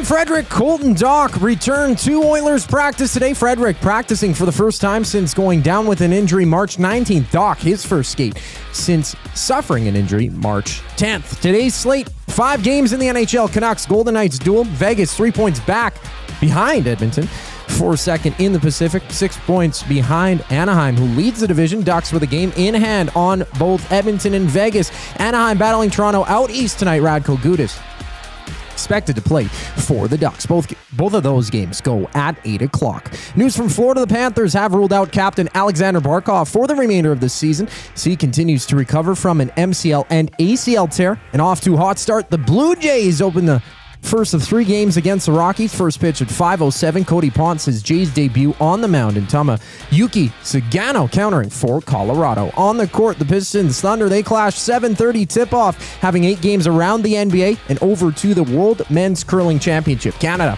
has its second draw of the day, taking on Japan at 5. Canada beating Poland 9-2 earlier today. We go around the NHL next here on EST Afternoons. I'm Zachary Kubish, and you're up to date.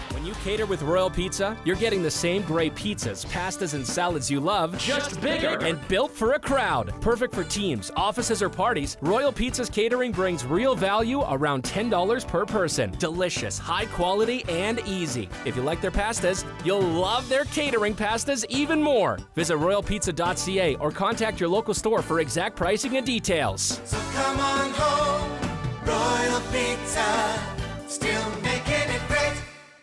Goodwill is one shopper, finding something I never knew I needed. A jacket, a deal, one donor, letting go of something so someone else can move forward. One program participant, learning, trying, building skills, building confidence, building a future. One purchase, one donation, one job, one choice. Goodwill is the power of one, the power of one, the power of one, the power of one. Goodwill Industries of Alberta. It all starts with one. It's a rezzed up reimagining, a cultural celebration, and a smash hit. River Cree Resort and Casino brings you Bear Grease the Musical. Don't miss this hilarious spin on the 70s classic, replacing T-Birds and Pink Ladies with a cast of characters that spotlight Indigenous language, music, and moves with a Broadway flair. Iconic numbers get a bold new spirit in the audience favorite, Bear Grease. April 26th in the venue at River Cree. Must be 18 plus. Get info and tickets at rivercreeresort.com. Hey Edmonton, did you know a local Play Alberta winner scored over $430,000 on Desert Fantasy? Think about the rec room you could build with that kind of cash. From major casino winners every hour to jackpots worth millions and hundreds of popular games to money that stays in the province, there has never been a better time to sign up for Play Alberta. Download the app today to get started with casino, sports, and lottery, all in one app. Must be 18 plus to play. When you gamble, use your game sense.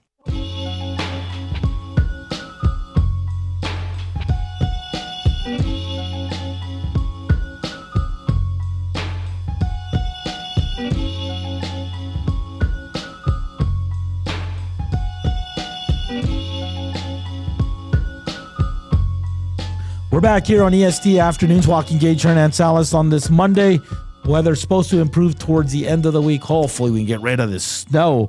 But lots to get to in the world of hockey. As big news from Vegas last night, we're getting into the stretch drive for some playoff races here. The Oilers are playing some good hockey. 3 really good games, something we haven't seen so far this season. To talk all things NHL, Shayna Goldman from The Athletic joins us now. Shayna, welcome back to the show. How are you doing today? Hey, I'm good. Thanks for having me.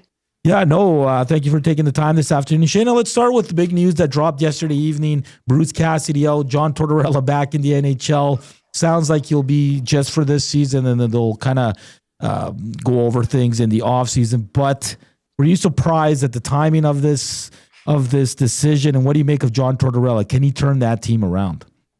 Yeah, this is a very rare time to make a coaching change for a team in the playoff picture, because realistically, how much can a coach change with less than 10 regular season games to go? And, you know, from that perspective alone, you have to think things were that dire, but you could also say maybe this should have happened sooner, because it's not like the Golden Knights are suddenly underperforming. It's been a really up and down year. They've been over-reliant on the loser point. The goaltending's been a problem, but, you know, I think it's more than that. So the timing, definitely shocking here, but if it can, at the very least, be a change in voice that sparks the team, maybe it can buy them more time. So Tortorella does have, extra playoff games to just keep adjusting on the fly, because this isn't a team that needs a total overhaul. It's a team that needs some tweaks. I guess the biggest question, will it work, Shayna? What because you have Cassidy, who's by all accounts kind of a rugged coach, very demanding, and then you go to Torts, who is also demanding. Usually, you see maybe a softer touch or more of a communicator, a player's coach that comes in after the so-called tyrant. Yeah, right. If Rick Bowness was still available, maybe he'd be the guy in this position. But yeah, we see a lot of the times that teams flip styles. Why not? Because, why bring in a similar voice? But I think what this move here is, yes, it's a retread. Yes, it's someone with experience, but it's also that Vegas isn't going to try something completely off the wall at this point. I think the timing is the most off the wall that we're going to get here. This is a coach that they know what he brings to the table and what he can do to a lineup. And this is someone who generally hasn't had a lot of star power to coach. And I think this is the most interesting part of all of it, right? We think about how he's helped his teams perform greater than the sum of their parts. You look at Columbus, that was the case. You look at Philadelphia, that was the case. You could even go back to the Ranger years. So now he has a team with a lot of star power, a lot of talent, right? Marner and Eichel and Theodore on the back end. How does that change things for John Tortorella? And I think that is what adds a little surprise factor here, because we haven't seen him in this position. So maybe it's less about the coaching style, more that they know that he's someone that can get a group clicking a little bit more than Vegas has this season. Shayna Goldman from The Athletic joining us here on EST Afternoon. Is it interesting with this team, too? Because we've seen them twice in the last 3 weeks, Shayna, and they haven't looked good. They look off. Rasmus Anderson hasn't fit. The goaltending's fallen off a cliff there. They don't score a ton of goals. From your view, and you said it, like Tortorella, how much can you do in 8 games and then going into the playoffs? But what's the one area you look at Vegas that they definitely need to shore up before the playoffs start?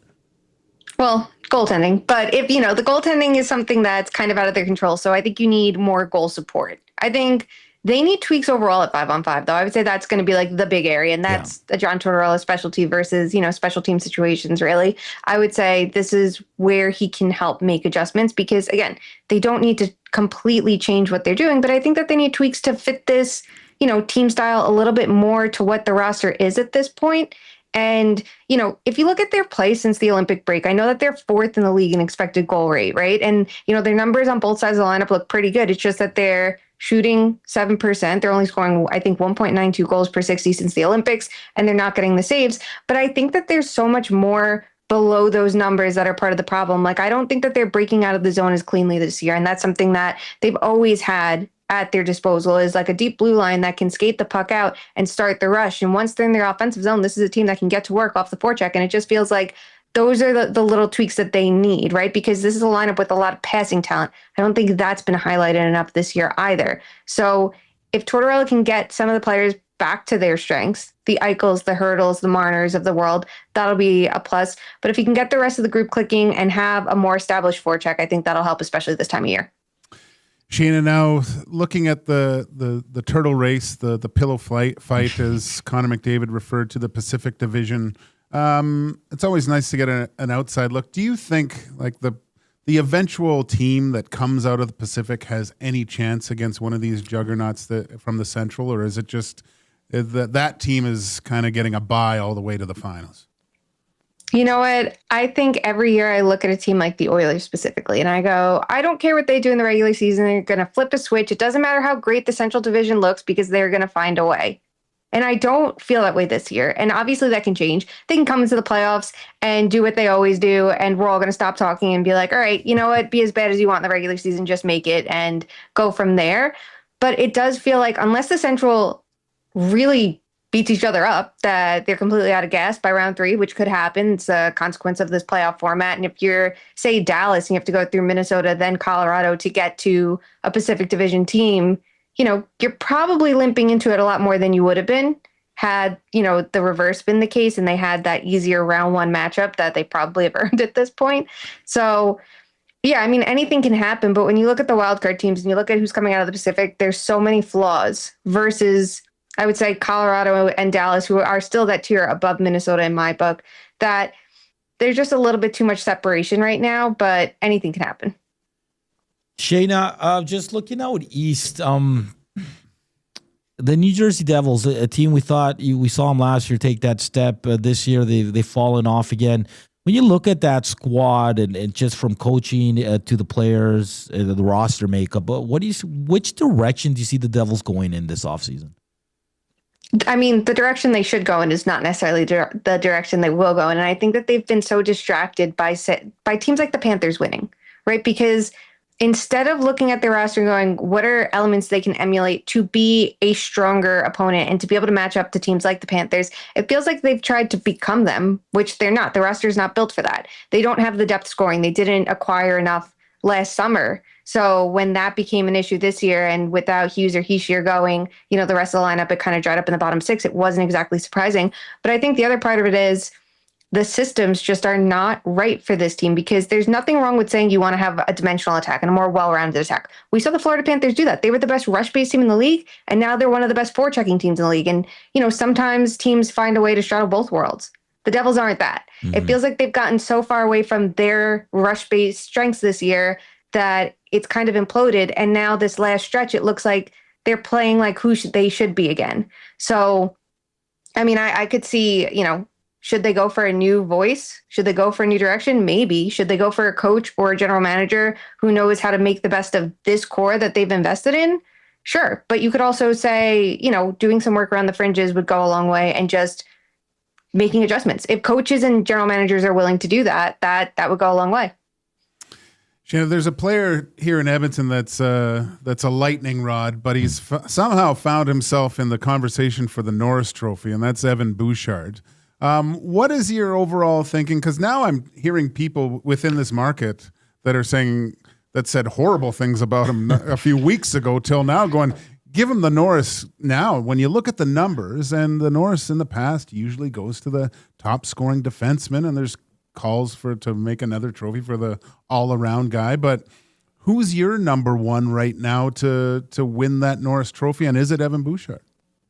It's not Evan Bouchard, but I'm working on a big Norris Trophy story for next week or the following week. It's something I do every year. I really get to dive in the numbers, and I get feedback from coaches and players around the league on what criteria should be in there, because I honestly think we don't need two trophies. I think we should see defensemen be in Hart Trophy conversations a little bit more, and I think the Norris should be the best all-around defenseman. I think we just need to get better at measuring defense. We don't need two trophies because we can't separate scoring from what someone does in their own zone.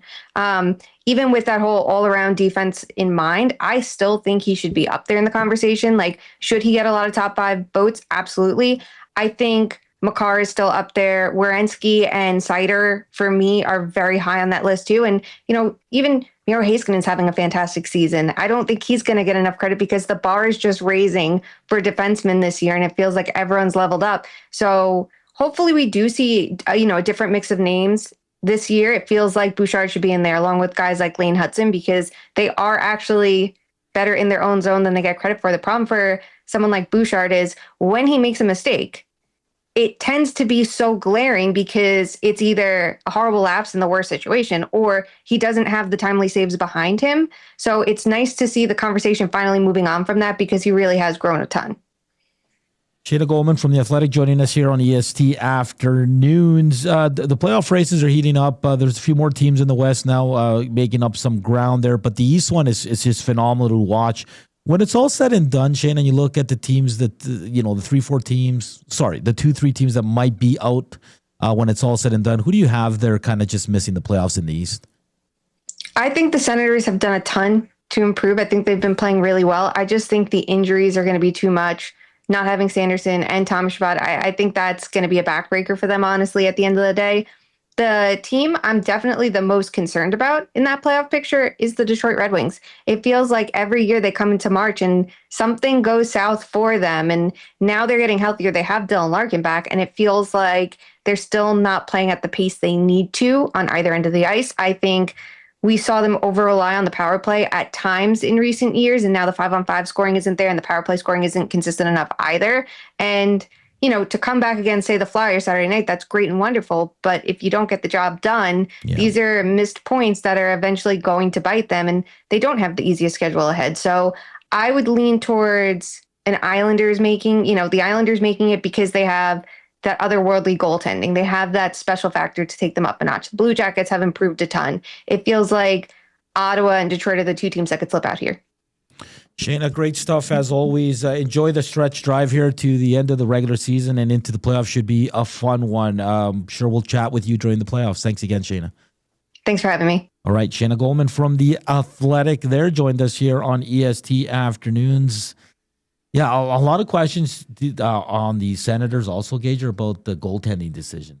They lost a very good game.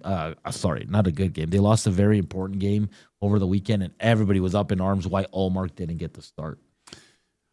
You go with your guy at this point of the year. I don't know. Don't overthink it. I don't get it. Just go with him, right? You're trying to get in. It's You're trying to get in, man. Yeah. It makes no sense. It makes no sense. I like what she said about Moritz Seider. I mean, I think I saw Chris Pronger on a podcast. Or no. Someone was talking about him. And it's not Chris Pronger, but it's the closest to Chris Pronger that we've seen in a long time. Yeah. For a defenseman. Because he's mean, he's big, plays a ton, and he's got offensive pedigree, right? So that's kind of what you would model the Norris Trophy over, I would think. But that's okay. But so it is it unfair for Evan Bouchard? Because listen, in fairness, we don't watch Makar and we don't watch Hughes and we don't watch Heiskanen every night. We watch Bouchard every night. So he's clear in her. I don't know how many times those other guys make mistakes, Joaquin, because they make them. Oh, yeah. And then Shayna pointed out a good point. Like, it's just Bouchard's always a glaring mistake. Well, it results in a goal against a lot of the time, right? She mentioned something key there. Evan Bouchard doesn't get the key saves to make up for his mistakes, and hey, that's a goalie's job. You're basically you're the liquid paper. You're correcting stuff that guys do, right? So, and unfortunately, that's a lot of the case with Evan Bouchard. But I don't think he doesn't get enough credit for how many of the subtle things that he does that are elite, like the little delay and the quick 10-foot pass to hit someone tape to tape, right? And so because we can say the same thing, right? We can flip it on maybe outside media that don't watch him every game and only see highlights when he's screwing up, saying you don't see how good he is throughout the game, though. Well, yeah, that's the case. Every goalie sucks too, because when do you see goalies make good saves on highlights anymore? You don't. Yeah, ever. Unless it's a big windmill glove save. But you're not showing a highlight of a goalie moving 3 times and facing a one-timer and it hits him in the chest, because that's not sexy enough. But for me, it's all sex. Jesus. He's 9 points up on Werenski, but Werenski's played 7 less games. Okay? He's way ahead of Lane Hudson. He's more durable. Yeah. I'll be honest. I don't know if he's going to win it, but I definitely think he should be in the conversation, Joaquin. It would be a slap in the face if he wasn't in the conversation. What are Bouchard's stats this year? Do you have him there? 20 goals. 20 goals. 66 assists. 66 assists. Plus 22. Okay. And averaging 24-44 of time on ice. 5 game-winning goals. 3 overtime goals. 2 shorthanded points. I'm just looking at Moritz Seider. How many games has Bouchard played this year? He's played 74. Okay, so Seider 73, 9 goals, 44 assists for 53 points, plus 22, and around the same, I believe, in ice time per game at around 20, just over 25 minutes. So similar time, similar plus minus, and way more points. Sobi Kirk says Werenski leads the Blue Jackets in points. It's his to lose. Does that take it into account? That just because his forwards suck? Well, but that's what I mean. Yeah, you can't punish one guy because the other guy's forward group isn't the best or doesn't score a lot. All of a sudden now we have a problem with giving the Norris to the guy who has the most points when that's what it's been based on. when Eric Always Carlson what won. it's been based on. It's never been given to the best defenseman, has it? At least lately. But don't get me wrong, but even McCarr's having a down year. The analytics communities, they've been throwing out stuff there that McCarr's had a down year. Like, I mean, what's just looking up. He's got to be top 3 though. There's no way he's not. Who? Bouchard. Oh, yeah, he's a finalist. But when you're talking about just solid defenders, like just studs. Yeah. You look at Slavin, right? He's been hurt this year. But that's who I envision winning the Norris Trophy, to tell you the truth. Yeah. Just the rock solid guy that just shuts down the other teams. There should be a metric. But he never will, Joaquin, because he doesn't put up points. He doesn't put up points, right? But if the essence of the Norris Trophy is the best defenseman, and the job of a defenseman is to defend. So I'm with you in that. And again, Bouchard's he has his moments, but he's not a terrible defender. He needs to get a little tougher around his own net and stuff like that. But why now are we saying points don't matter and it's just the way it is? Like that's my question for the outside world. Who's the best, on both sides? Chris Pronger. I go Scott Niedermayer too. Niedermayer was good. I played with Scott as kid and junior. Man. But those two guys are Nicholas Lidstrom. Lidstrom, yeah. They shut everyone down too. That's the thing. Morrissey from Garkey. Yeah, Morrissey's really good. Garrick. Sorry, I read that wrong. Jeez, Morrissey just can't. He gets hurt at every Olympics. Hey, that's too bad. This is fair. McCarr's a better defenseman. Bouchard is having a better year. That's what we're talking about. Yeah. We're talking about this year. What about Quinn Hughes? Quinn Hughes is so much fun to watch. And Shayna said it. Lane Hudson should be in the conversation. Yeah. Why not? All right. Up next, let's do a parlay. I have no idea where we're going to go with this, but we're going to have some fun. Don't go anywhere. We're at 75 thumbs up. We need 25 more to 100. Let's go. And big shout out to Coop for making me a daily Neil Citron. Really? It's not the nighttime one. Not the night. I made that mistake before. I had two before getting behind the control desk here, and I almost fell asleep. But that's a daytime one. Funniest thing ever. Spry you right up. Coop's like, why am I so tired? Why am I so tired? And I kept sipping. It's too good. All right. I didn't. I looked at the package. Portion of this hour brought to you by the Canadian Brew House. Dive into the wing flavor of the month. You only got a few days at the Canadian Brew House. Creamy white cheddar, rich, cheesy, and smooth like your favorite white cheddar popcorn, but on a saucy wing. Try them before they're gone. The Canadian Brew House. On the other side of the break, this day and all that fun stuff, and the Screw Let's Do It Parlay. Don't go anywhere.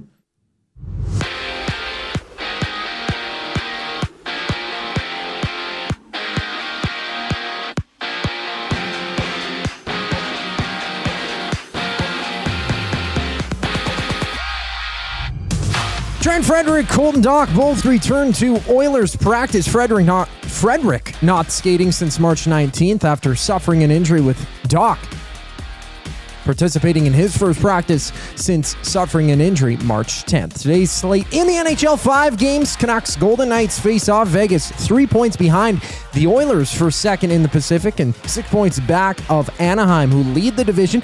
Plus the Sharks Blues, they face off. San Jose still in the hunt, 4 points behind the Predators for wild card 2 out west, with 3 games in hand on Nashville. For the Panthers, they've ruled out Alexander Barkov for the remainder of the season. He continues to recover from an MCL and ACL tear. And off to a hot start, the Blue Jays open 3-game series against the Rockies. First pitch, 5:07. Cody Ponce's Jays debut on the mound, while Tamayuki Sagano counters for Colorado. On the court, Philly, Miami tip-off 5 o'clock. Boston visits Atlanta 5:30.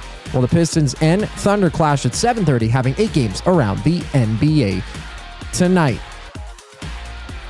This sports update is brought to you by Windsor Plywood Leduc. Locally owned and operated, serving Leduc and surrounding areas since '93. They're more than just plywood. They offer everything from doors and flooring to decking, fencing, and custom millwork. Windsor. Plywood Leduc, they're the experts you need to know. The Screw It, Let's Do It parlay up next here on EST Afternoons. I'm Zachary Kubish, and you're up to date.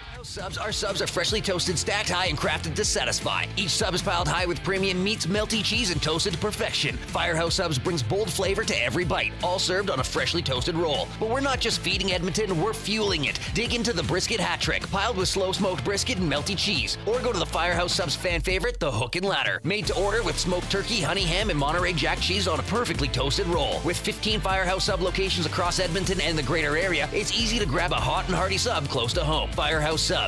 Hot, hearty, made to satisfy. When gambling, set a budget before you play.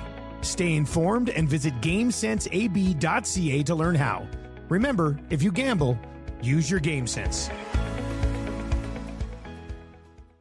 Hey Dad, I'm coming home from university. Before they come back from school, get extra space with Sentinel Storage. Affordable and convenient storage solutions. Try 4 weeks free. Plus, students save 10% on rental. Visit sentinelstorage.ca for details. Real fans don't stroll in at puck drop. They claim territory. They study the screens. They get into their spot, which is why this matters. The Canadian Brewhouse now has happy hour. Brand new, tons of options, and the good stuff like our 8-inch 2-topping RCM pizza and our signature Caesar. Monday to Saturday, 2 till 6 p.m. starting at $3.99. That's more than enough reason to come early. New happy hour at the Canadian Brewhouse. If you're serious about game day, we'll see you for happy hour. You've heard the name, but what does it mean? For over 66 years, William Huff Advertising has supplied signage from screen printing to digital to LED with design, production, and install in-house. It's a one-stop shop for all your signage needs. Edmonton owned and operated, William Huff has been trusted by the biggest companies and teams in the City of Champions and many others across the country to do the job. If you're looking for a way to get the word out about your company or event, they are the answer. Go to www.williamhuff.com. Their results speak for themselves.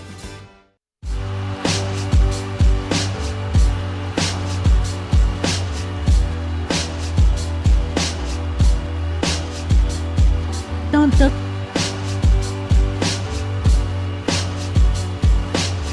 This is like an anaconda taking down a pig. I'm your huckleberry. Skin that smoke wagon and see what happens.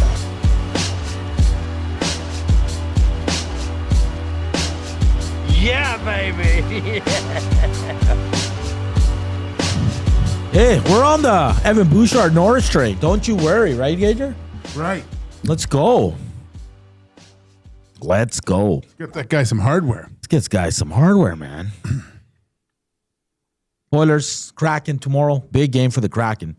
They need that one, fellas. They need that one. Thank you for joining us. Don't go anywhere. Of course, Reed Wilkins, Jay Milne coming up with the Reed Wilkins Show from 3 to 6. Tomorrow we're back 6 to 6. And we'll have the GCL Diesel All-Stream pre- and post-game shows. Get you set for Oilers Kraken. Boys, let's get to the Screw It, Let's Do It parlay for Play Alberta and inside the numbers.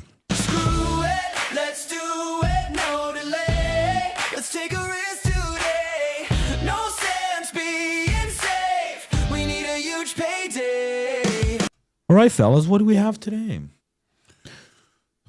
I'm gonna ride my Jays tonight. Let's go. Jays to cover. Okay. What's the number? 1.5. Yeah. Minus 1.5. Yeah. Rolling. What's going on over there, buddy? Well, 5 games in the NHL. Big one for Vegas. 3-game losing streak for them. Yes. Play the Canucks, 8 o'clock. John Tortorella with the team. They're going to get a win. Okay. Simple as that. Money line. Vegas Golden Knights. Money line. And I'm going to stick with hockey, and I'm going to go Penguins, Islanders, both to score 2. Oh. Penguins, Islanders. And that's a good matchup, too. Crosby in? Is he still hurt? He's still hurt, I think. They can still score, buddy. Oh, look at you, confident. Neocitrin really kicking in right now. So you're drunk on. I'm feeling really good right now. Yeah, it's not just Neocitrin in there. I'm feeling really, really good. No, smokes that voice. All right, so the Screw It, Let's Do It is money line for the Vegas Golden Knights, Jays to cover, and both teams to score 2 between the Isles and Pens. Let's go. Just go to Play Alberta. Left-hand side, you'll see EST. You'll see all the bets. You got them from the morning show. You got them from the hangout. You got them from, obviously, the log shop. And then don't go anywhere because Jay's Play of the Day is coming up as well. All right, fellas. Oh, Joaquin, I want to tell you this. Did you hear Radko Gudis' response why he's playing tonight against the Leafs? To answer? Yeah, because he's injured.